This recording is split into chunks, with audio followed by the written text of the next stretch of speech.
Greetings. Today is March 1st, the feast of St. David of Wales, the patron saint of the Welsh people. I'm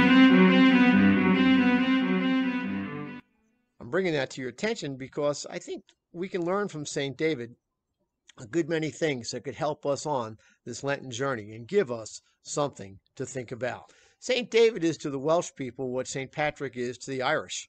He evangelized Wales and brought the gospel far and wide throughout the region. St. David could have had a life of leisure, a life of power, a life of prestige. He was born into a very, very wealthy and esteemed family in Wales.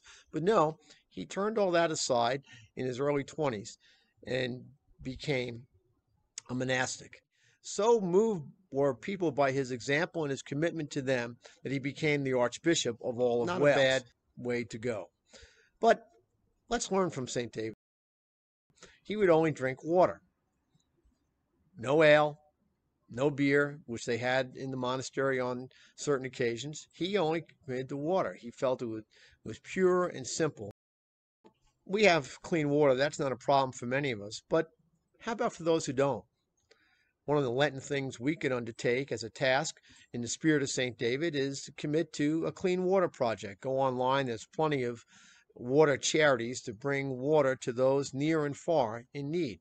That would be a good way to live into the spirit of St. David.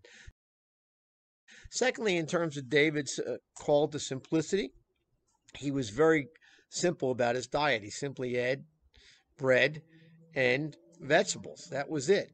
Now, I'm not suggesting that we only eat bread and vegetables. We have a pretty robust diet. But what David was trying to do was keep things simple and not have a life of complexity. We live in a very complex world. What are some of the things that we could get out of our diet of complexity that'll help us see God? Each day, we could do that, a small act of kindness. Pay it forward, as they say. And then lastly, a life of prayer. Thank you, Lord, for giving me this day when I open my eyes. And before I close my eyes at night, thank you, Lord, for the day that's passed with all the challenges and opportunities that have come with it. And also, please let me make amends for those times I've failed.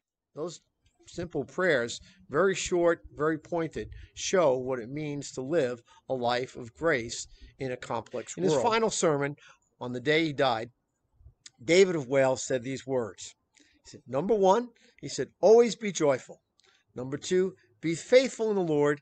And number three, persevere in acts of kindness every day. Not a bad motto to live by. Perhaps that's a motto we could live by this Lent. And that's something to think about.